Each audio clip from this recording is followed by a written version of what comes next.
cool. Perfect. Welcome to the Mrs. R Relevant Daily Draft Podcast, brought to you by the Draft Professor. The Draft Professor is a group of podcasters bringing you daily draft podcasts and is home to the only dynamic mock draft simulator which allows fans to mock draft against other fans. The Draft Professor Simulator features a first-round challenge, 5 unique one-round drafts. The Draft Professor Simulator features a second-round challenge, 10 unique 2-round drafts. All mock drafts are always picking against the fans and draft analysts which use the simulator. Every mock, every pick, every time. The Draft Professor also features ranked players functionality, where you can rank your favorite players at every position. Optionally, you can add tiers to your rankings to show what round you have the players graded in. The Draft Professor also features Draft a Team functionality, which allows users to snake draft a team of 22 players to demonstrate your my guys, compare player strengths, and discuss draft prospects in a way no other mock draft simulator can. Thank you for tuning in to the Mrs. R Relevant Daily Draft Podcast. This episode will begin shortly. Well, welcome to the Mrs. R Relevant Daily Draft Podcast. You probably have seen Randall here before. It's been a while since Alex has been on the station. Alex, welcome. How's it going? Going all right. Randall, how are you doing? Oh, I'm doing good. Are you guys witnessing the 60-degree weather? Or are you still in the cold? I'm good here, 60-ish. But you're in Arkansas, right? So, oh yeah, you're always warm there. We had the 60 yesterday. It got down to freezing again today, and it's going to get colder. But, that's what I get for living in Ohio. So yeah, cool. Well, we are all Bills fans. And we are going to we haven't done this on the Draft Professor this season yet, but we're going to kind of model a team's off season. So this is part 1 of the Buffalo Bills off season, and there's going to be a draft episode coming on Thursday. But I guess the right way to do this is according to, we'll just call it preliminary analysis. These are the positions that were on the Bills 53 in 2024 that are missing a player under contract going into 2025. 2 running backs, so that would be Gilliam, Ty Johnson. 2 wide receivers, that would be Mac Hollins and Amari Cooper. Tight end, Quentin Morris, I believe, is a exclusive free agent. Buffalo's needs a long snapper this offseason. 1 edge, I believe that was Dwayne Smoot, is not coming back. 3 defensive tackles that were on the 53 are not under contract. 1 corner is Rasul Douglas, and 1 safety is Damar Hamlin. So, Alex, do you think I missed any of the openings? I just pulled up mine. I don't think so. I mean, Reed Ferguson, if you want to count him. I mean, we're gonna get him back, right? I think he does the sit in the parking lot and then just gets on that 90. So we got, I think a guard. I think Alec Anderson also is up for re-sign, if I'm not mistaken. But he's an exclusive rights free agent, though. So I think he's pretty much under control. So, okay. And Randall, did that list for the most part align? Yep. That sounded right. Cool. So this is, and I think one thing to point out is that I did the math, but I've already forgotten the number. But I believe this is only like 12 guys or 12 players in the open 53. spots. Yeah, you're right. Yep. Yeah, we've got 41. Yep. Yeah. So most years at this time, Buffalo was in the 30s. Mm-hmm. And now we're in the 40s, which to me shows the roster's in a little bit different. We're in better shape than we have been in years past with what needs to be done in the off season. So, Alex, I think you were the one to put this together, right? Yeah, I did. So do you want to kind of walk everybody through kind of how you see the roster, what the color codes are? Yeah. So anything that's in like that pinkish, like salmon color is a UFA or unrestricted free agent. The gray is the restricted free agent. We just have one of those in Quentin Mars. And then we just talked about the exclusive rights free agent. That's in light blue. All the greens are going to be guys who are under contract. Whether we keep them or not is the question. We'll probably answer some of those questions, what we would do today. However, those are like solidified. We don't have to do anything. I mean, we could restructure them to get more space, things like that. But they're on the roster if we want them there. Randall, anything stand out to you in this list? Man, if we're looking at the cornerback market, that's a little scary. Safety, a little bit scary with how we're set up. The wide receivers are interested, and then the tight ends, because as we get into the draft, it could be exciting having a different tight end 3 in this class come on board and then help out that tight end room, throw some competition in there, different schemes, and so on and so forth. So I think wide receiver and defensive tackle stand out. And what stands out to me is that I think Brandon Beane is right where he wants to be at those 2 position rooms. Mm-hmm. Because Beane wanted more defensive tackles, like under contract. He had more than enough opportunity, for example, to give Austin Johnson a 2-year deal last year, but he only gave him a 1. Yep. Right. Same thing like of course, Jordan Phillips and Quentin Jefferson were mid-season acquisitions. But then in addition to that, like Mac Hollins, if Beane wanted him here longer, he could have lowered the cap hit last year for Hollins by signing him to a longer-term deal. Yep. So my opinion is that Brandon Beane has the wide receiver room and the defensive tackle room right where he wants it. I don't know why, but I think they're right where he wants it because he didn't sign those guys to longer deals. Go ahead, Randall. The wide receiver room does make sense at that point when you're looking at he has now options. He's kind of has that leverage in building how he wants to build it sort of thing. So I think that's where you're kind of getting at, which I do agree. Mac Hollins getting that 1 year makes sense because this is by far his best year that he's had sort of in his career. So that 1 year was definitely a trial while still having MVS on our roster that didn't pan out, right? So we were trying to shoot fish in a barrel, see which one hits sort of thing. So that works. And then Amari Cooper does make sense. Even spending a 3rd on him, he has that leverage to not be committed to him in an immediate extension if we were to, because we did a 3rd on him last year midway through the season. Now he has the leverages to pick if that works or doesn't. So I agree. Wide receiver for sure. And then it should be pointed out, like, if we look at the players that are in the salmon color, if Amari Cooper leaves by free agency, there's a good chance that comp pick is either a 4th or a 5th round comp pick. Mm-hmm. I don't remember exactly what the threshold was, but my opinion is Cooper would sign for at least the same amount as Gabe Davis. Yeah. That's kind of my issue. Well, first, Mac, like you were saying, Mac Hollins, I think a part of the reason he was signed to a 1-year deal, I don't need to backtrack a little bit, but I had it in my head and I feel like I got to get it out. I think that Mac Hollins was signed to a 1-year deal because at the end of the day, they probably didn't know what kind of role he was going to have and what kind of impact he'd have as kind of a journeyman player. So once we all know his personality is kind of quirky too. They probably wanted to see how he meshed, and that's why they signed him to a modest 1-year deal. I think he's pretty much a lock to come back. I don't know if you guys agree, but I don't think they're getting rid of him at all. I agree with his blocking ability. I mean, that was huge, using 6 offensive line, then having Mac Hollins next to it to help on that blocking, the way he does that.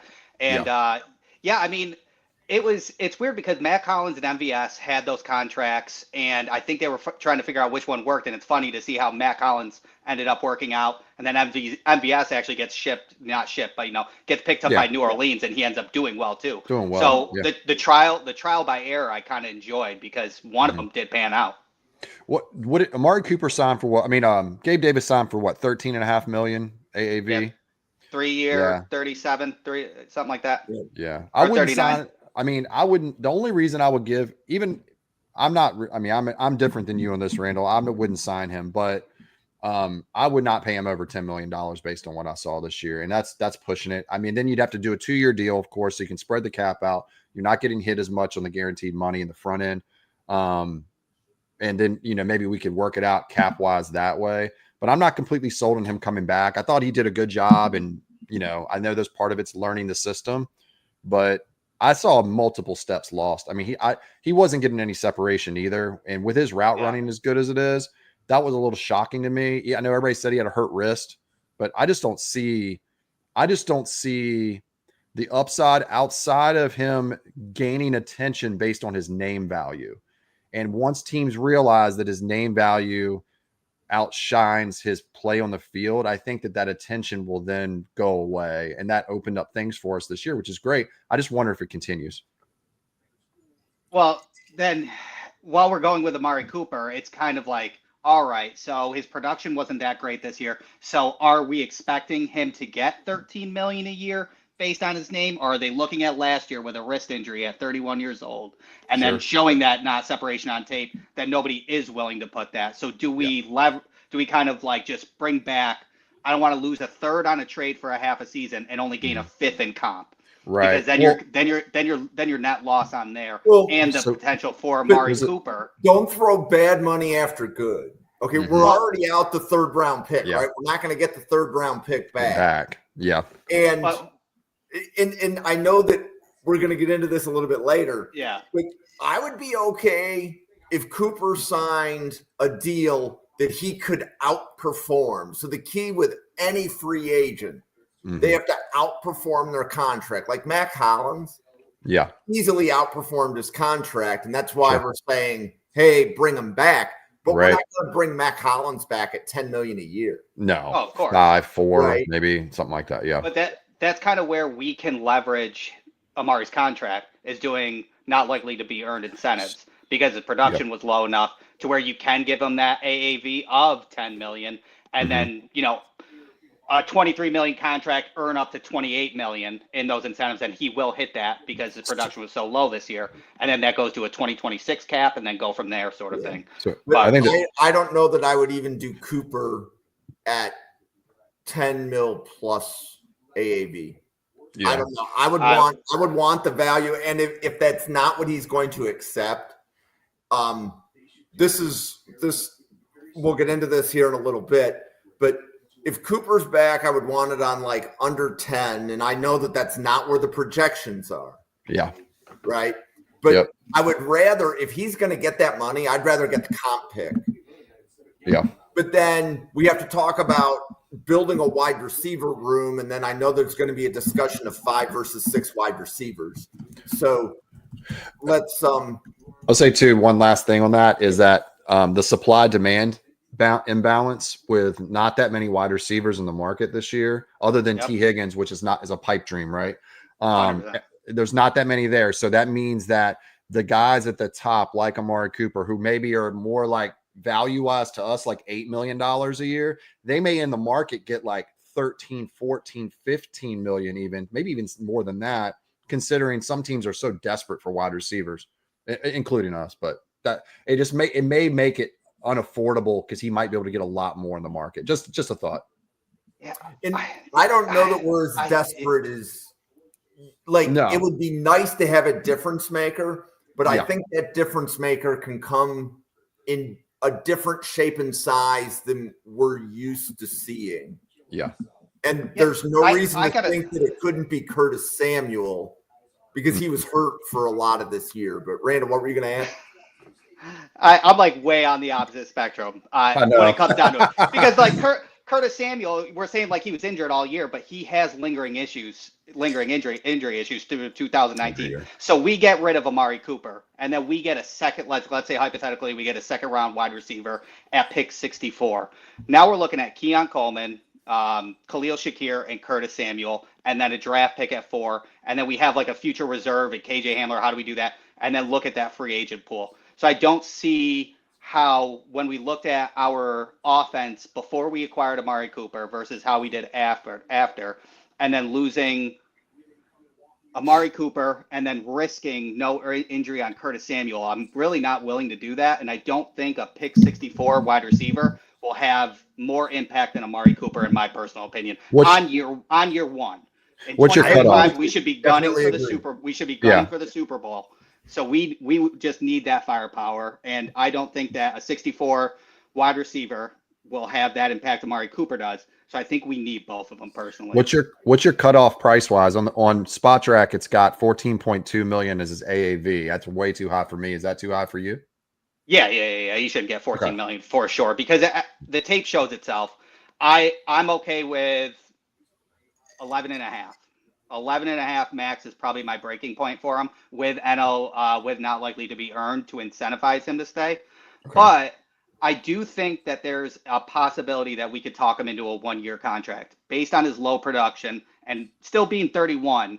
I do believe that he could get a contract after a 1-year Super Bowl run to up his contract based on stats and production, because his production was so low because of his wrist injury and just being in the Buffalo system, that another year on a 1-year and then have a closing 3-year contract after that for still maybe 12, but at least gain another year and guaranteed money to retire on.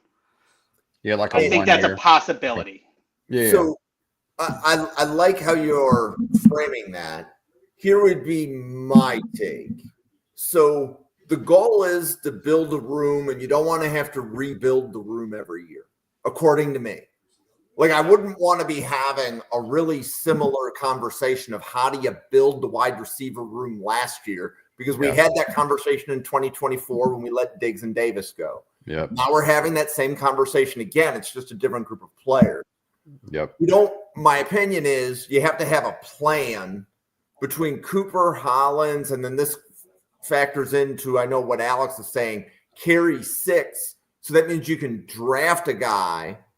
And my opinion is the guy that you draft is a Samuel clone. Yes. Right. Ricky it's the White. Gadget.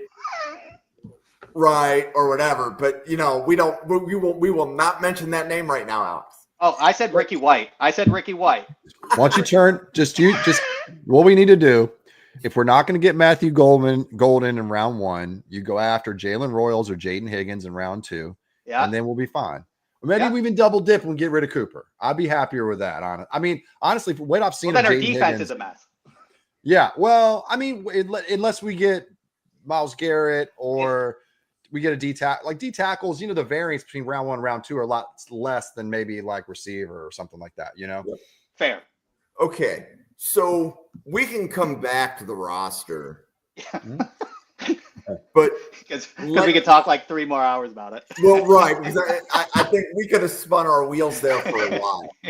So one of the things that I did is I said, well, here's some guys under contract that I think are easily upgradable. I'm not a fan of David Edwards starting at guard. And I know from social media that this is not a take that is easily accepted. But I think Grable, like my hot take is Grable starts at guard next year. Oh, I think he's taking Vandermark's job as a swing tackle is my impression. Where I think Edwards, you're right. I think Edwards is a serviceable left guard. I don't think he's amazing. I don't think he's awful, but I think he's being hit. Yeah, I think he's been hidden a little bit by Dion and by McGovern, who had a really good year. Everybody's worried about him last year. He's been fantastic. So I think, in my opinion, Grable, because Vandermark's like not on the roster every week, right? He's been inactive. Right. I think that Grable is end up being the guy to take Vandermark's job, and Vandermark will be on his way out. If I had to bet money on it, I don't know. I wonder if Grable can play left guard the way we want him to. Yeah. So Grable took snaps at guard in at least one game, because I recognize that he was in the game, but he wasn't at tackle.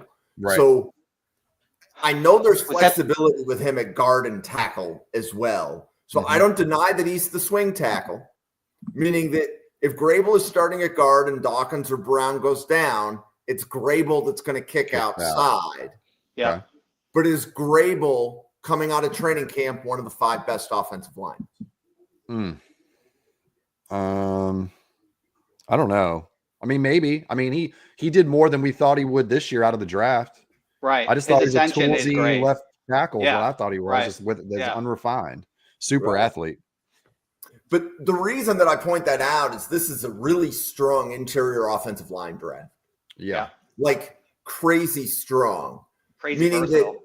that a 4th round offensive lineman that we draft has a really good shot at competing with Edwards. Yeah. I agree with that. Kind of thing. Mm-hmm.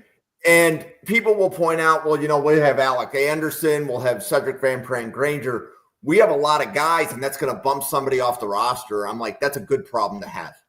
Mm-hmm. It's a good problem to have. And between Edwards and Anderson, we're going to keep at least one of them because they're the jumbo tight end. Right. Yes. But you don't necessarily need to keep both. And if I had to bet money, Edwards would be the player that's the odd man out because Anderson can play every offensive line position. I don't know that Edwards can. So I'm glad you brought this up because I had I wrote down in preparation for this. I don't know if we're going to go over or not. I have a line that says sneaky cut candidates. If we cut David Edwards, it's $4 million savings. If we look at history with the Bills, and look at Rick Bates, what happened with him? He was supposed to be the next guy in line, right? So we got rid of the other guy's name that we had right before him. That we to the Browns. No, that was White Teller. It was another guy who went to the NFC, maybe the Rams or something. But anyway, so we had Bates fill his spot when we thought the other guy was going to be the new left guard. And then Rick Bates got it. And then he lost his job. We traded him out of town. We thought he was going to be the swing guard, great player. Yep. I think that, and each time we have somebody on the roster already to take the spot, I think it's more likely it's Alec Anderson that steps in and becomes the left guard. And then we use someone else in those jumbo 6 lineman the jumbo tight end or whatever packages too. Yeah. Yeah. I mean, $4 million. $4 million. $4 million is a big number for 2025. Yeah, absolutely. Yeah. And we have kind of the pattern. Good. Yeah. And then another position that I think both Von Miller and Javon Solomon can be upgraded. Yeah. I mean, Von Miller. The question is how do we go about Von Miller? Are we looking at a trade if he can package in a trade, or are we doing a pre-June 1st or a post-June 1st cut? Because the post-June 1st cut, 15. Our cap would be about $17 million that we'd save, but then that obviously we can't play with much of that post-June 1st. Pre-June 1st is about 7.5, if I'm not 8 million. It's a little over 8, yeah. A little over 8. That's saving, but then we can use that immediately, and that sounds enticing. I believe that 8 million stays in a trade as well. So how do you operate that? Do you want to save the most at 17 million post June and then just not worry about that, or you want to be able to spend his money and be able to cut him first? Solomon's on a rookie contract. Yeah. I'm not. Obviously, we got to at least kind of develop him.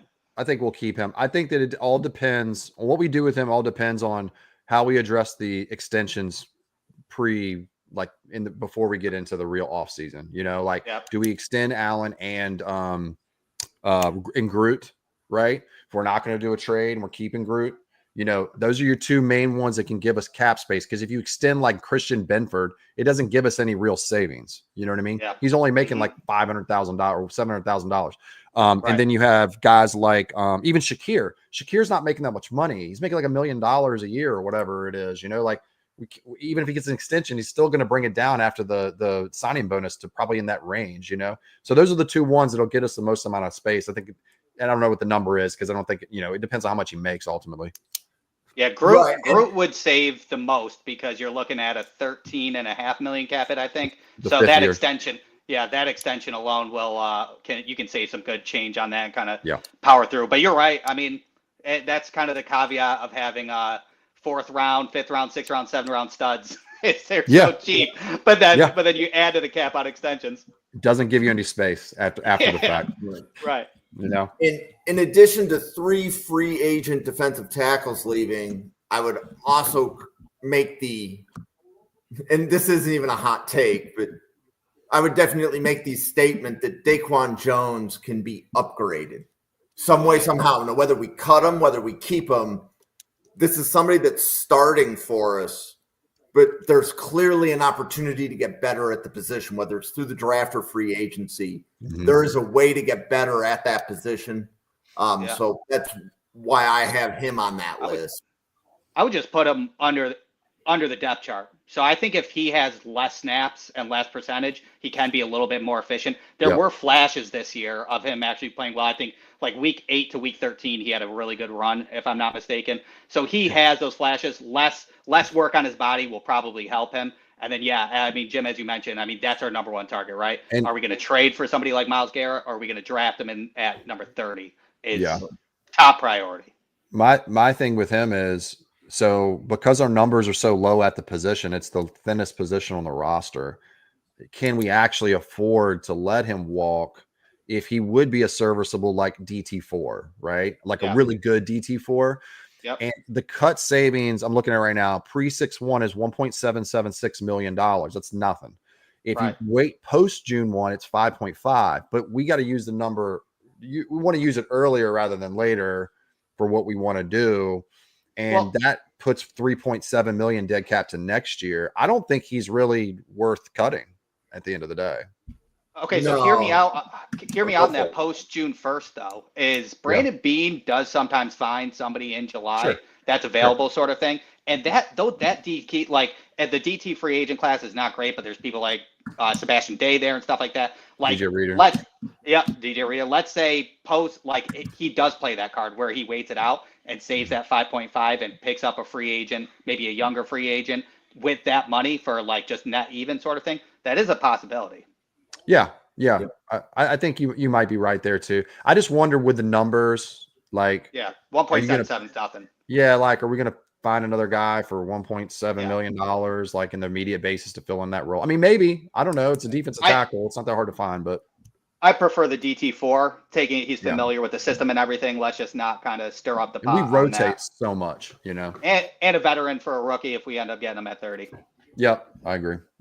And then the next two rows where it's Elam, Codrington, Rapp, and Lewis.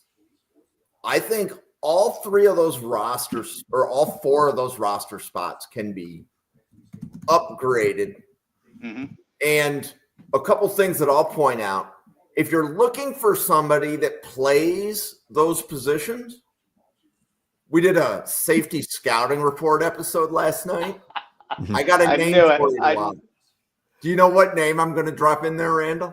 Obviously. I looked at this and I was like, I wonder why he has Cam Lewis on there. Well, no, who do you think I'm going to drop? Jahdae Barron.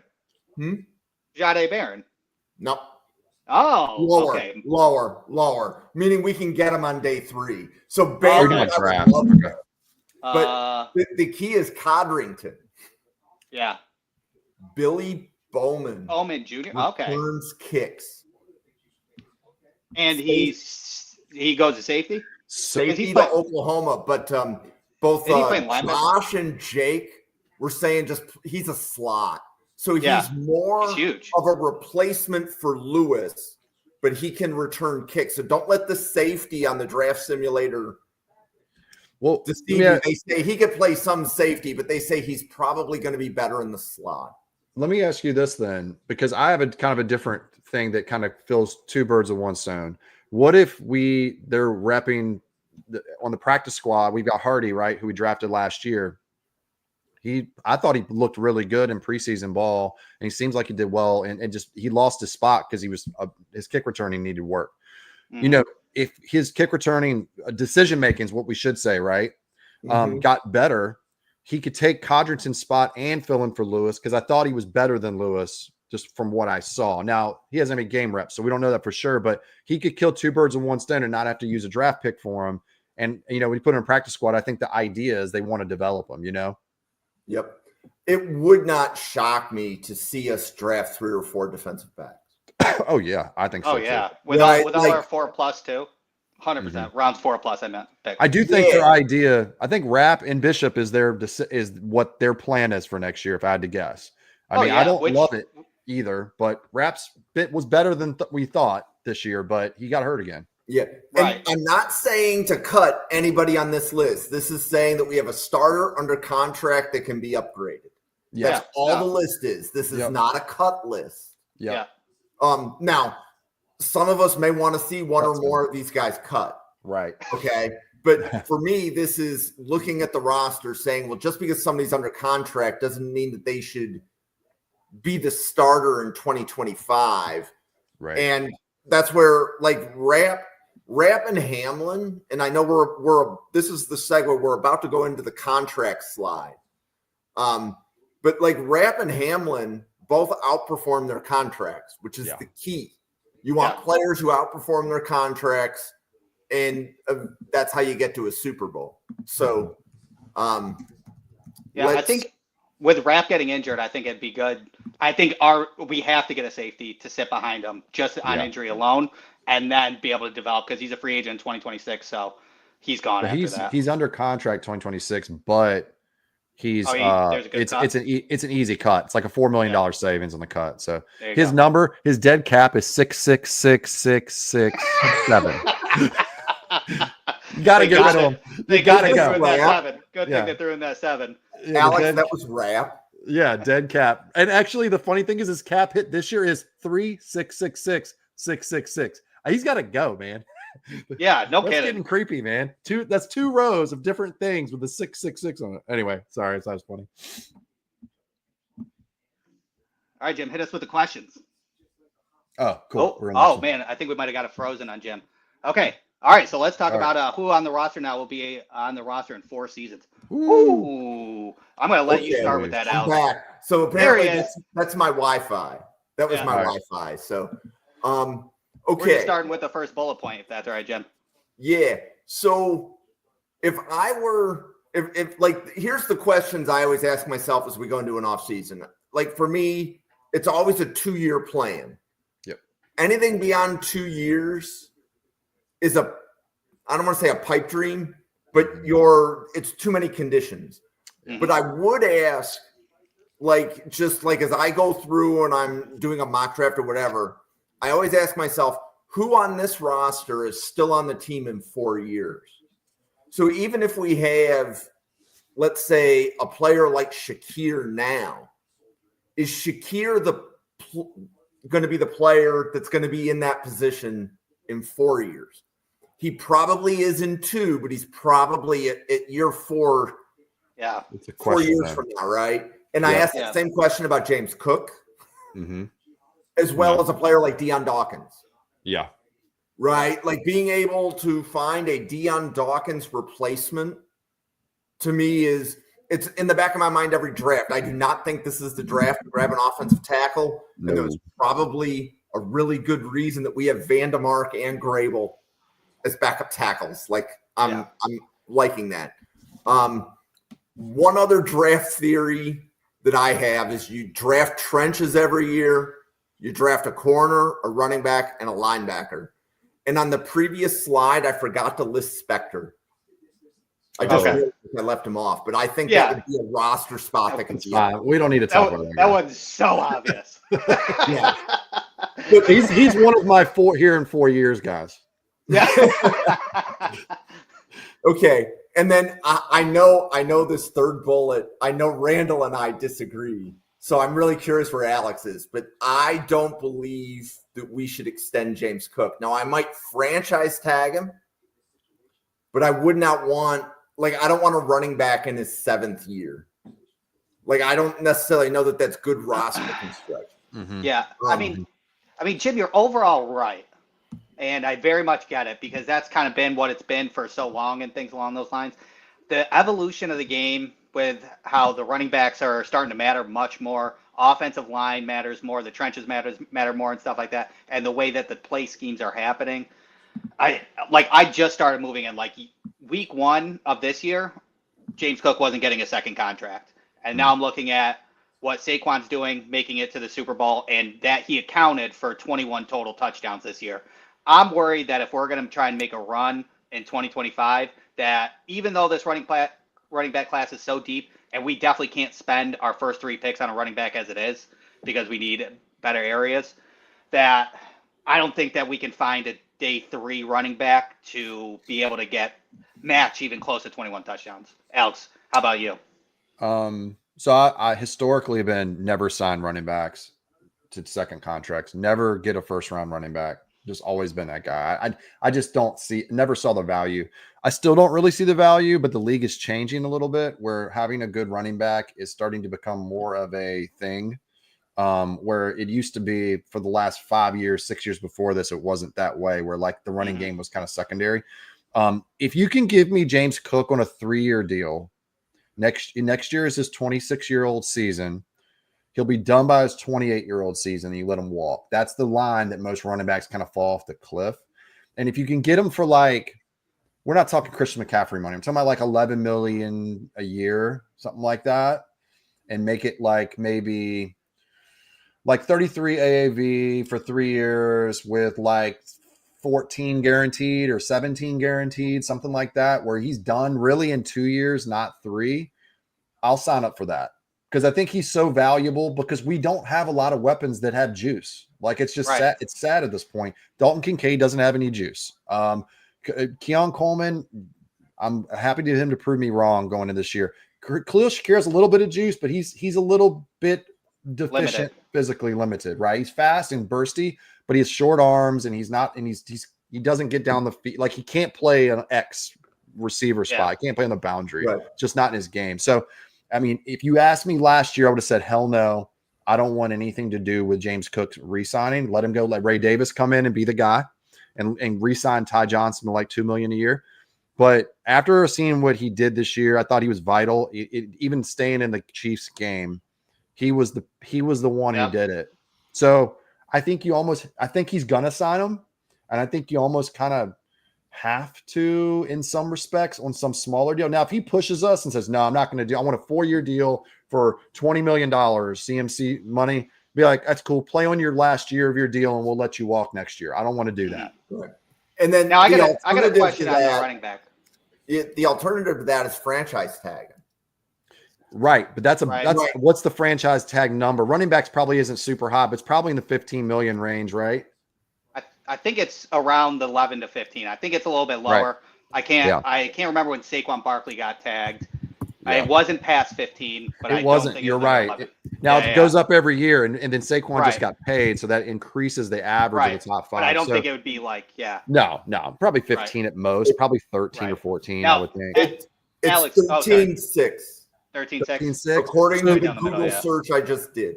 So do you want the question of the franchise tags always, do you want to eat, it's a fully guaranteed 1-year deal that you can't really spread out. Do you want to eat all that cap in a year where like, I mean, we're at negative $8 million right now. We'll be over, we'll be under in one extension by a lot, but do we want to throw that in there and be like, hey, we're just going to tag you. It'll be next year's tag, by the way, not this year. So. Well, right. I got a contract for next year. This is not a dire need. Right. And to me, the risk is all on Cook, meaning that, okay, if he plays next year in his contract, the number of running backs that play 17 games a season is low. Play 17 games a season for 4 straight years. Yeah. Like the probability says Cook is going to get hurt soon. And he's small. Yeah. Yes. And that's part of the leverage as well, is when we can talk into the offseason. And tell me if I'm wrong in this department, because I was thinking about this today. When we present, and let's say we present an extension to him in the offseason to get him extended, and just as you guys have mentioned, risk of injury, things along those lines, how about you get your guaranteed money? Also, you can also present it to the fact where how deep the running back class is in itself as where the dollar figure you can get there. You can be like, well, we can draft at 104, I think is our first 4th round pick. We could draft somebody like Devin Neal and put him in a position with Ray Davis as a running back committee. That's no problem. Or you could get this $9 million AAV with a bunch of guaranteed and just solidify the next 3 years under your future. I think that leverage on the deep class is where we can actually play hardball in the offseason and get a team-friendly discount. Yeah. And then if he doesn't play well in his last year, Ray Davis will have to fill in, who I thought looked good, and so did Ty Johnson. Yeah. And if he doesn't play well, he loses money because he's not playing well, and he'll lose money in his market value going into the next year. So he's kind of stuck into doing what he needs to do. And I would be of the opinion that if the plan is to extend Cook, you have to draft a running back. If your plan is you bring back Ty Johnson, you can't that's too many running backs on a second contract moving to the wrong side of the running back age threshold. How many years in a row have we drafted a running back in the draft? Do we know? We kind of go every other, don't we? Right, because the year before Davis, we didn't draft one. Yeah, and then we went James Cook. Then we took a break, and then we did Zach Moss, and then we might have went Singletary back to back. Moss and Singletary were back to back, but then we didn't draft one, and then I don't know if Blackshear was a draft pick or not. He wasn't, because he played at Virginia Tech. I remember him he's a UDFA. Okay, that's my never mind. It's my unfortunate college team. Yeah. So, I love Bashal too. Yeah, I do too. He's a good player. Yeah, I know. Okay, so that being said, so Randall, do you want to kind of take us through some of your contract projections and thoughts on the players? Yeah, for sure. I was just kind of just going through this, kind of looking at what money we can play with. As Alex just said, we'll be -8, but the word around social media is that we'll probably have between 23 to 26 million to play with. From estimations, that's not a full number, just kind of what I've saw and stuff like that. So when we're looking at that, we're just looking at who we would like as a free agent. I know we've talked about Amari Cooper, Matt Hollins, Gilliam, Ty Johnson, Austin Johnson. If we were to bring him on, Jordan Phillips, Rasul Douglas, and DeMar Hamlin. I think we're all in agreement that Rasul Douglas and DeMar Hamlin probably don't bring back. Am I correct? Yeah, I don't think you can. And Austin Johnson as well. I worry that they'll sign DeMar Hamlin. The problem is Spot Rack's wrong on this, but I think they have him hold on. You're not going to want to. It's just kind of scary. Spot Rack's on sometimes, but sometimes I really question. So I'm going to pull it up while you're talking. If you're looking at his market value, my contract that I would give him would be 2 years, $7 million, $4 million guaranteed. Right on board. You're right. Okay. Yeah. Sorry, I was thinking somebody else. I don't know why I saw something else that said more. But but to be honest, I'm not sure that I really even want DeMar back, even though it's that kind of cheap, because I'd rather do a draft pick, set them up for 2026 with Bishop and that draft pick in that situation, sort of thing. And then the other ones, obviously, we've had a contract. You have it up there, Amari Cooper, 2 year, $23 million with with not likely to be earned. That's something that I would personally consider. Do $16 million guaranteed, $12 million at the signing. That basically puts his cap at $4 million, I believe. So that's so that's very manageable at that point. Mac Hollins, I would like to think that we could do 2 year, $5 million, and then give him some not likely to be earned as well, and $7 million in incentives to kind of get him to stay. I'm not sure. I don't know what you guys think his market value is, but that's kind of a tough one because he had a great year. But I do think that we can get him back on Buffalo because he kind of loved being here. I would like to think that.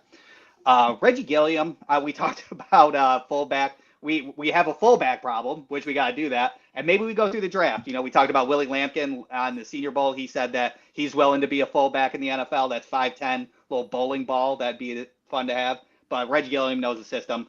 I don't know, 2 year, $4 million if possible. Ty Johnson, I was just going to say something about that. He's one of the people I think we should let go. I think that we never trot out fullbacks on offense anymore ever since Joe Brady took over.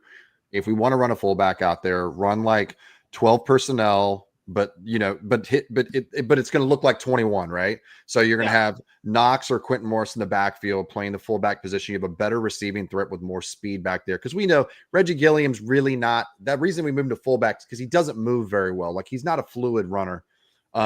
And then just, you're running 12 because they base that on how many tight ends you actually have on the field and name. But the actual package will be like a 21 kind of deal. And then just say, we don't need a fullback on the roster. Most teams don't have one, or a lot of teams don't. We did increase his snap count. So like after week 14, his snap counts were 12, 18, 15, 28, 13, 11, 11. So we did start using him. But I do think that going back to Jim's, even though he's a free agent, that is a position that we can upgrade on or just change the scheme in it. So I do agree. And I think so we should not discount Gilliam's special teams contribution. Right. He's on every team. Yeah. Right. So filling his role in the offense, in my opinion, is easier than filling his role on teams.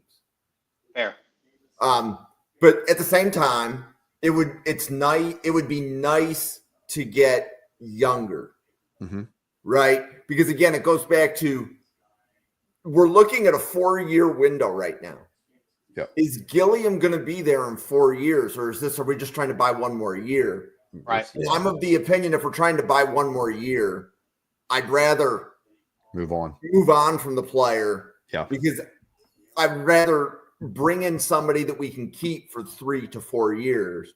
So one player that I like in the draft, and I know this is not a draft episode, but one player I would really like in Gilliam's role is Khalil Mullings from Michigan. Now, I don't know about his blocking ability in 21 personnel, but as far as being a running back that plays special teams, Mullings is a former linebacker. So he would be able to play the teams, and we could get a little bit of goal line juice out of him if we wanted.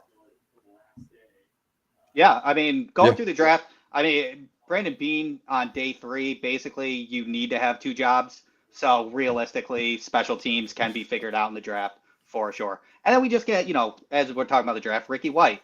He's on special teams all the time, and he'd be a perfect wide receiver 5. Yeah, and then if you look at like what happened this year with Josh Allen, he had more nagging injuries. Usually he has like one injury, and then he kind of fights through it. I mean, he broke his hand, and then he broke his other hand. We think he broke his other hand at the end of the last game we played.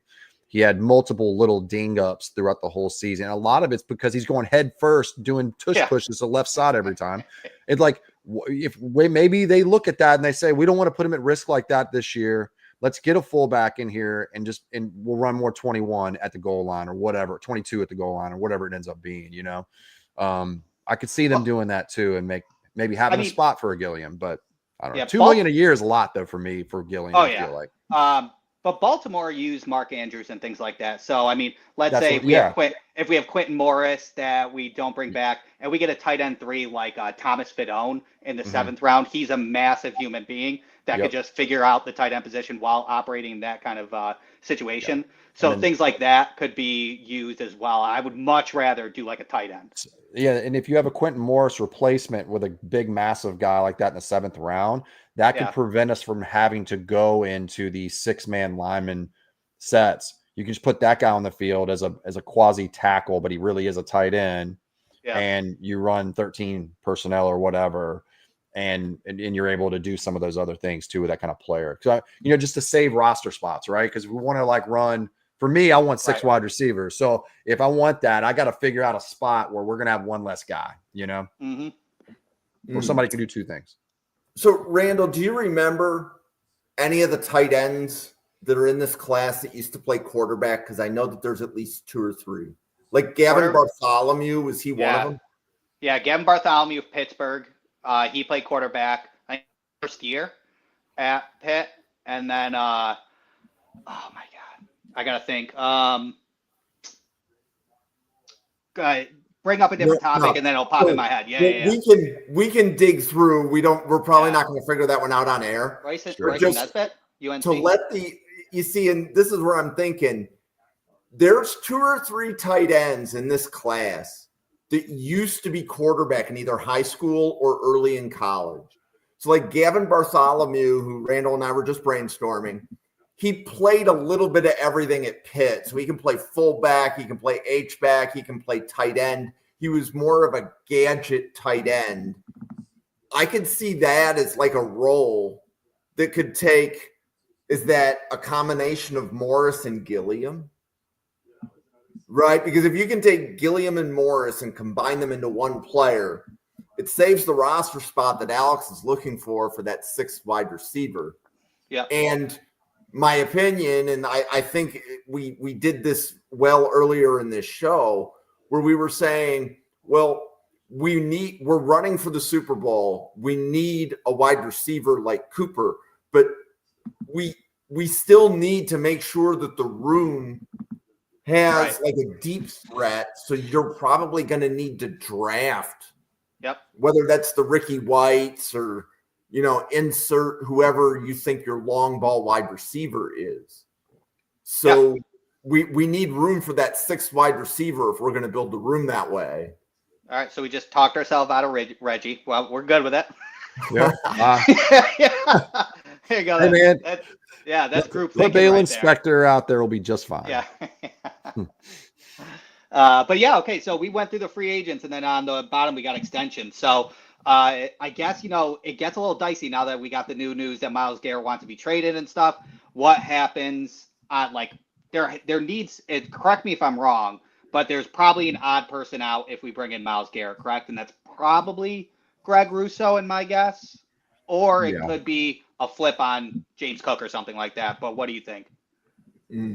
Well, let's take Myles Garrett out of it for a second. Let's play a little game. Okay. So, Alex, if you had to look at the 5 free agents that are listed in blue, what are your priorities, 1 through 5? You want me to rank them? Yeah. Oh, okay. No Garrett? No Garrett. Right, Garrett's out of the picture right now. So I say priority 1 is going to be. It's tough. I don't want to sign Greg Russo for that much money. I do. If we don't Garrett. Well, how much is it? $25 million a year. He's like a edge setting defensive end too that gets us probably 6 to 8 sacks a year. Like we're paying him like he's like a 10 sack a year guy. I mean, I know what you're saying. That's probably the market value. I don't want any parts of it. But I think he gives us the most savings for our cap. So he's probably my priority 1 because of what he can do for us. And we need that. He's a starting level player regardless. And if we're not getting Garrett, we need to solidify that spot in some way. So I think that's the most important one first. Second is honestly, the second one's probably Cook. If we're going to sign him, we got to do it now because every year that passes, he gets less valuable. So he would be second for me because also I do think Terrell Bernard and Khalil Shakir can be had after that. And I just don't think there is much of like an urgent need and they're not giving us any immediate cap savings. But I do have Christian Benford, probably a step above both those guys. So he's probably third for me. And then I'll be honest, man. I think that Terrell he gets dinged up so much. We keep running these linebackers that are 10 pounds heavier than me out there. It's no wonder they keep getting racked up. They're I think Bernard is listed like 223. I'd be shocked if we weighed over 215, Yeah. And Milano's around, he's 226 or something. He's going to be gone in a year or two at the most. He might be gone next year. Who knows? So I just feel like Terrell Bernard, although I think they will sign him. I think they're going to sign all these guys, by the way, just, newsflash, but Bernard's last for me.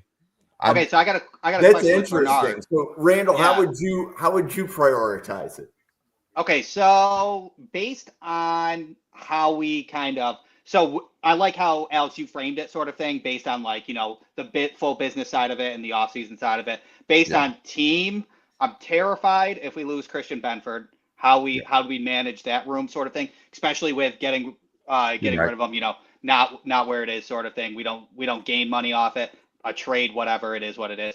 So I'll put Christian Benford first. I'll put Rousseau second because we got to do that. And you're right. Cap savings. I have the contract down there. That would actually save us around $3.5 million with the 4-year 100 and then the $40 million at signing. So I have Benford, Rousseau. I'm going to go James Cook, Khalil Shakir, Taylor Bernard. I do agree that Bernard is 5th, even though I know that he'll probably, no matter what, he'll get extended based on the defensive room. Everybody loves him. Wearing the mic, he does well sort of thing. But I mean, I'm also a big fan of Dorian Williams. And then if Matt Milano takes over that mic and then Dorian Williams is next to him as that heavy hitter while Milano can be the thinker, I think that works as well. So, but I do believe we extend them all. I agree. We're pretty close. We are so different. Good. Okay. Jim, hit us. So Benford for me is probably at the top. I think of the 5 guys, Benford is closer to being at the best player at his position in the league than the other 4. Yes, agreed. Yeah, right. Fair. So regardless of the savings, it may not be a lot of savings to extend Benford. I think out of the 5, Benford is the most important, but I actually think Bernard is the second most important. I also agree he's the one that gets injured the most. Mm-hmm. Yeah. That's the only thing that bothers me with him, but I don't know what they're going to do. So linebackers all the time. Yeah. So Randall knows that I tend to like good linebackers. Yeah. Right. I've said that on a few podcasts before, but Bernard shows up in big games. He will make interceptions, fumble recoveries, etc. Yep. You're right. And if we compare Bernard to the player that came before him, huge difference. Yeah. Like they're opposites. Right? They're opposites. Yeah, full on. Right. So I would have Benford, Bernard, Rousseau, big teardrop, Cook, and Shakir. Yeah. Is Cook or Shakir first, if you don't mind me asking? And I'm if the deal for Cook is that 3-year deal that Alex had suggested, yes, but some of that would be financially determined, meaning that, like, if Cook gets too expensive, I'd rather have Shakir. Like, I think Cook is easier to replace. Oh yeah, but I think both out of the 5, Shakir and Cook are the most easily replaced on that list. Mm-hmm. That's fair. Which is why, for me, they're lower. Now, some of that is, like Alex, you pointed it out earlier, Shakir is good at what he does, but his skill set is not going to age well. Mm-hmm. Yeah. Because he takes too many hits and he's too reliant on Yak. If he was a better navigator, and I think he actually is good at this, they just don't use him that way anymore. But I think he's actually good at finding space, like a real slot receiver, and he runs pretty good routes. He's a good slant runner. But yeah, like the way they use him is almost like a quasi like running back / receiver kind of deal. And then occasionally he'll get like a shot 30 yards down the field, but the majority of that's just trickery. He's not actually winning the route a lot of times. He's just sneaking out, getting around and doing a little dig route in the middle of the field. And he's like, catching the ball over the guy. No one was guarding him in the first place, the intermediate would be nice if we started using him, especially if we start extending him. I mean, his value is in that 17 to 23 million range. I'm not trying to pay 17 to 23 million dollars on somebody's whose ADOT is average depth of target 4.5. And I wouldn't. I was going to say that, dude. I would not pay him 4 for 80. Yeah, I'd do more like 4 for like maybe 65? like 4 for 60, 65 tops. Yeah. And even then, I'm like, we're talking about, I wouldn't give him, I'd give him probably 22 million guaranteed on that number, just in case we can get out of it if he doesn't age well.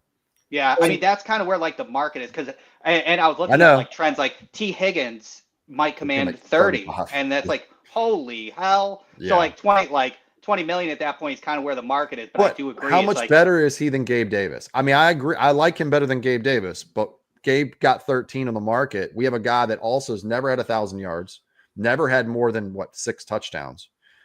His first year didn't really have 80 catches this year, I guess. That's pretty good. I mean, he had 970, right? 978. Yeah. Oh, yeah. But that's like, that was with playoffs, though, wasn't it? Wasn't that combined? I thought it was like 823 or something like that. Maybe I could be wrong, dude. I'm going to check and see. But either way, he's not a 1,000-yard guy. I don't know. No, I agree. I mean, it's kind of crazy to think that somebody's going to make 20 million a year without breaking 1,000 in his career yet. I do like that's a black and white sort of statement. That's true. Yeah. I'm glad that this wasn't the draft podcast because you guys are bringing up a really good point. So I think we all see Shakir actually kind of the same. Yeah. And we might get crucified if we were to tweet stuff like this. So it's just better to do it on a podcast. Well, because this early we would literally be on process. Let me be clear though. I think he is a niche player. He's a top 5 slot wide receiver, but that's all he is. He is not a Z. He's not an X. He is a slot wide receiver. He may be top 5 in the league at doing just that. But if you're talking about overall wide receivers, he's like top 35, 40. I mean, probably not that bad. Right. Maybe top 30, right? Yeah. But, no, that's right. Going back to the point that I made several slides ago about you have to think about where your roster is in 4 years. Right. Right, because we're looking at a 4-year window. Yep. I don't know, like, without asking, I don't think Shakir is of value to us in 4 years. Absolutely not. So let me caveat that. I thought the same thing about Taron Johnson. And then they re-signed him post 30, and I was like, what are they doing? Because he's getting up there in age, and he was getting dinged up at the time too, I believe, quite often. And he gets concussions all the time because he goes in head first and plays like a linebacker. And then they did it. I wonder if they view him as like the offensive Taron Johnson though as well, because he's such a utility knife, you know. So maybe he was my only. A great point. I have one of those guys, one guy on the whole team I think will be here in 4 years, and that's Josh Allen. And I have like a couple maybes, and Shakir was one, Benford was another one, and that's it. I don't have anybody else on the whole roster that would be here. Deion Dawkins is 32 years old, 31 years old. Spencer Brown. Maybe Spencer Brown. Yeah. But if they don't get tired of him and start rotating him, because that, he falls off a little bit. You can get cut pretty quick around here in Buffalo on the offensive line. Yeah. Yes. Fair. So, because from that, we need 2 wide receivers stance that I know that Alex in the chat, as we were prepping for the podcast, I know that you had said that. It was interesting because I disagreed with you in the chat, but now that as we're talking, I'm beginning to see that point, is that we definitely need to add a younger wide receiver. And my opinion is the wide receiver has to be drafted in the top 100. Absolutely. Yeah. Right. The wide receivers we're looking at, Bean has better success with his wide receivers in the top 100 than he does with his wide receivers on day 3. Yeah. Okay. For every Khalil Shakir, we've cut a Justin Shorter and we've cut a Marquez Stevenson. We've cut an Isaiah Hodgins. Yep. Right. So Preach. I don't want to be dealing with a day 3 wide receiver. I think he only has one day 1 Khalil or 2 Shakir, wide receiver. right? No, day 1 or 2. It's just Coleman. Right. But he's never drafted another guy. Yeah. But Coleman is still giving us tools we can build an offense around. Yeah, I agree. Player. Like I even agree. how he drafts, Coleman is fine. He drafts right the position holistically, sort of thing. It's sure. it's random. Yeah, it really is random. Yeah. Like it drives me nuts when I hear him say, like, I don't want somebody to run fast. That means we can get him. Well, why do you want him if he doesn't run fast? Like, I don't understand the concept. Like, I get that some players do different things well, but there's a threshold of like I know you like the player, but like all the analytics community in the whole entire world tells you that he's not going to translate well. And he's just like, screw it. I like him. I'm like, I don't know. I feel like he took him because I think he wanted Brian Thomas Jr., not to get in too much draft.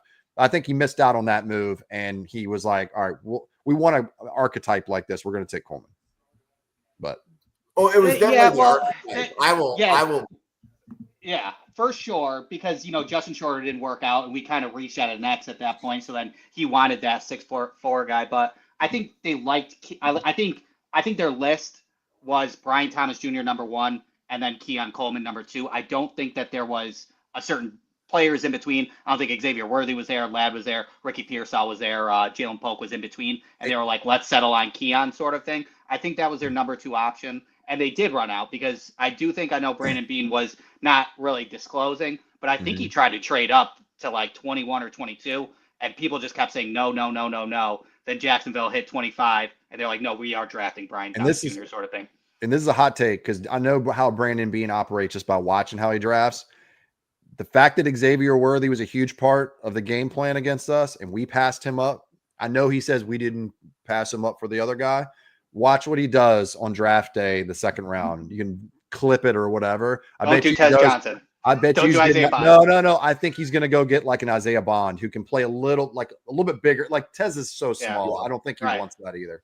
I think he wants like a Bond or, I hate to say like a Trey Harris has some issues that I don't really like. Like the way he plays the game. Like I think it looks great in college. I wonder what it's going to look like in the pros. But like a guy like that who can like stretch the field. We need that anyway. And he missed out on Worthy, Yeah. I would be interested. I'm not sure if he went back to school. Does anybody know if Brennan Presley declared for the draft or if he? I don't know. I'll have to check. But I would like to double in that department because I'm not big on Isaiah Bond personally. I would rather double dip and do double dip and do a day 3. So in that round 2, we're getting more of a dynamic player in Jack Bash, Ty Felton, things like that, and then get that gadget in day 3 and double dip in that department. So this is a list of deep threat wide receivers, and now I'm going to remember whose is whose. So on the left, it's Newts, the middle is Owen, and the right is Josh. So the point of the exercise was they had to take all the wide receivers in the class.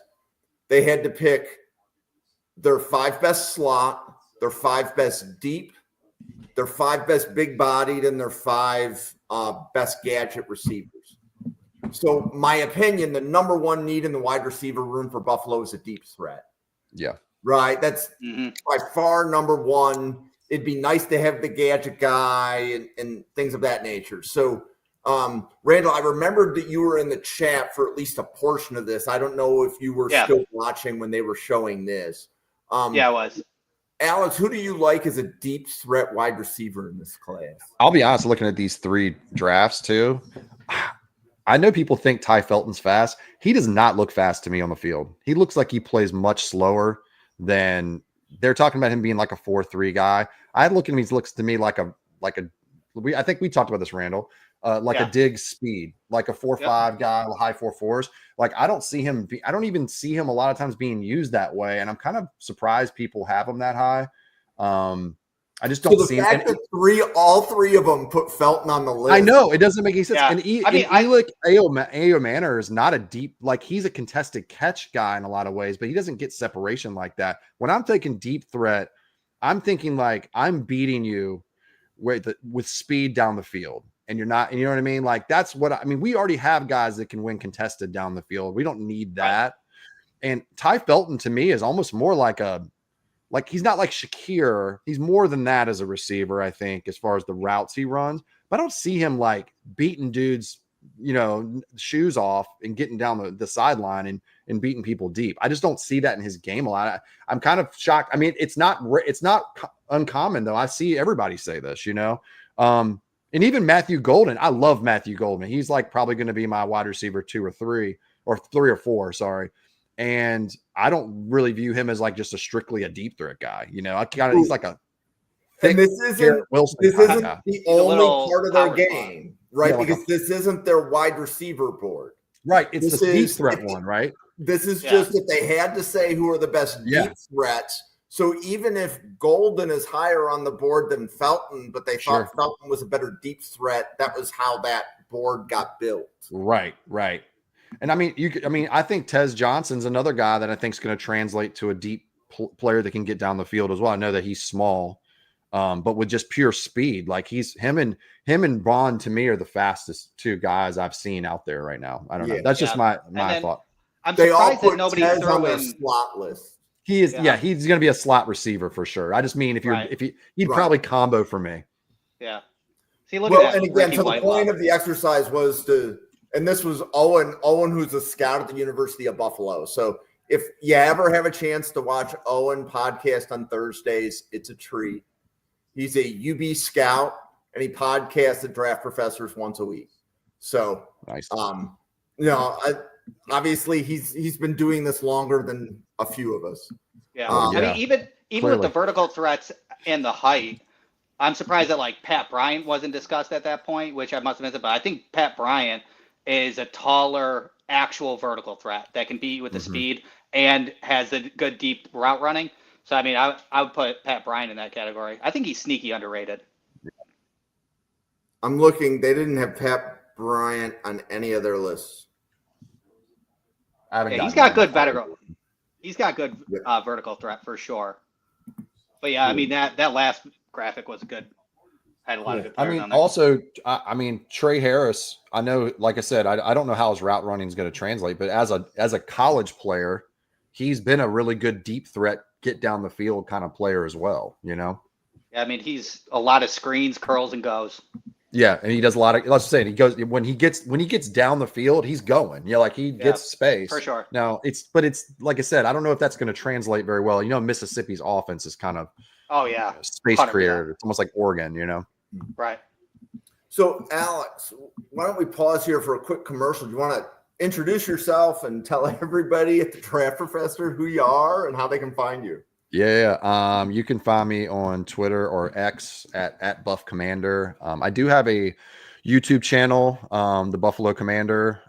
We've been on a hiatus for a couple months. We will be starting that back up in the next probably month or two as we approach draft season. We're probably going to change the format a little bit. So what you see on there, you'll see a little bit of that kind of stuff. But I think that what I'm going to do is change up just kind of the format in general to kind of gain more interest, and then build upon that. We did it for like 7 or 8 months. We got some subs. I mean, we did okay for 7. We had like 50 some subs in a short period of time, but it was a grind and I didn't have the time for the grind. So I think we're going to pivot to doing more like get your attention, click it, clickbaitish, but actually doing what I'm saying I'm doing, right? But getting people just to subscribe that way. And then as we get more followers, we'll start to diversify the content a little bit more again. And then get back into it. But I mean, mainly what we did last year was a lot of draft content, and some Buffalo Bill stuff. Randall and I comboed on a couple on just kind of previewing the season and previewing the roster and things like that. But I mean, that's really what I like a lot. Like, because I'm a Bills fan, I'm 43 years old. I came up my first years watching the team. We went to the Super Bowl 4 years in a row. I was 10 years old when that happened, to 13 or 14. And then we weren't very competitive. We were competitive here and there with Flutie, but then it was 18 years of nothing. So I started to fall in love with the draft and free agency and just roster construction, because that was all I had to look forward to. So then I became more adept at those things based on like necessity almost. And from playing the game in high school and things like that, like you learn about terminology and what works and what doesn't. Like, how movement skills work when you're playing receiver or corner, how their body types work. If you're too tall, you might have stiffer hips than a guy who's a little smaller, can turn and run with you.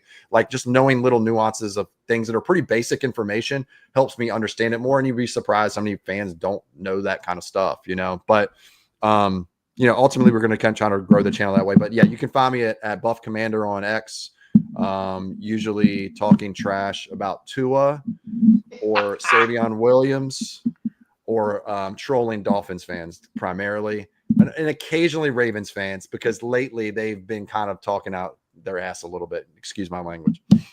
Well, and I will second that Alex will get into the Dolphins Twitter and the Ravens Twitter. I'll jump in there firsthand. I don't always contribute, but I do read. I honestly, what people don't know, like, I'll jump in, say something like to stir them up, and I just mute and walk away, because I hate delusional, like cult-like behavior, and that's all they have over there. And I just can't help myself, so I have to go in and like and just torture them a little bit, because we know what they have, and it's not much. Yeah, the post on Tua about him not having that fire energy yet that we haven't seen, comboed with he's more like Matt Ryan right now, and I'm like, Omar Kelly? Matt Ryan, like, Matt Ryan was good. Like, he went to a Super Bowl. Yeah. Like, like, what do you think? What are you talking? That post was French, dude. Yeah, and you can't say he doesn't have a strong arm or anything. Like, can't say he's immobile. Like, they'll get really upset about that. I mean, it's clear what we see, but Anyways, Randall. Oh yeah, well yeah, at Randall Slifer. You can find me on Twitter and Blue Sky. I'm doing all content with Draft Professor. You can find me there or on Twitter and Blue Sky. Cool. And I'm Jim.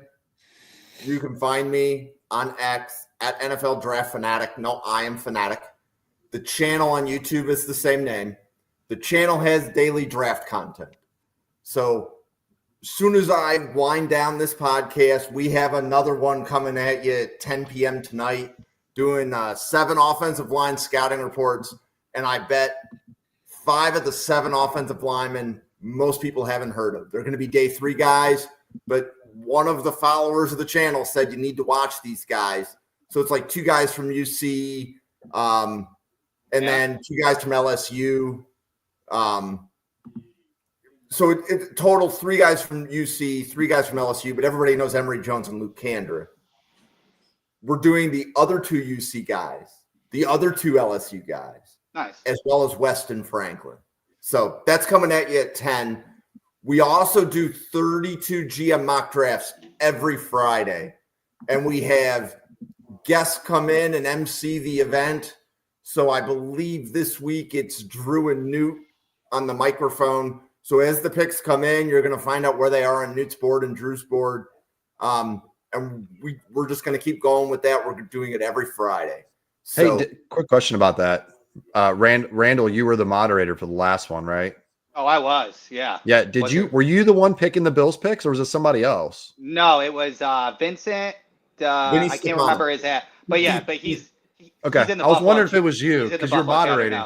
Yeah, no, man, moderating is a task, Jim, and I loved it. It was a lot of fun. It's like just massive organizing and making sure you're on point. That was a lot of fun, but yeah, I'm glad I didn't have to pick because I would have just, my brain was moving. Because you picked the players kind of. This week, the Bills drafter, it's like Kevin. It's not. It's not Hannibal. Masari. Kevin Masari or whatever his name is. Masari, yes. Yeah. So nice. He's the one. He might even be hopping on the podcast for a little bit too. Mm-hmm. So, kind of thing. But like Frank Barber has agreed. Yeah, that's what. To be the guest GM in a few weeks. So he's got to be in full gear. Yeah. Well, if he comes in costume, that would be awesome. But yeah, so we're here at the Draft Professor, daily draft content, and the YouTube channel. If you want to know more about those wide receivers that I pulled up, you can go to that wide receiver channel and you will be able to listen to Randall talk about wide receivers for the better part of about 16 hours. Because I think he covered about 40 of them. Yep. Sounds about right. Wide receivers, the wide receivers and quarterbacks. Oh yeah. Those are the fun. That's the funnest position to scout for, man. So agreed. So yeah, so the channel has a lot of content. Check it out. And if you have any questions, drop a comment on the YouTube, drop a comment on X. But on behalf of Alex, Randall, myself, and the 32 podcasters at Draft Professor, thank you for watching, and we will see you on a podcast again tomorrow. Thank you, everybody. Okay. Thank you. Thank you. Thank you for watching this episode of Mrs. R Relevant, the Daily Draft Podcast, brought to you by the Draft Professor. Please follow the Draft Professor on X at NFL Draft Fanatic. No, I am Fanatic. Please follow the Draft Professor channel on YouTube at NFL Draft Fanatic. No, I am Fanatic. We look forward to seeing you on our podcast tomorrow.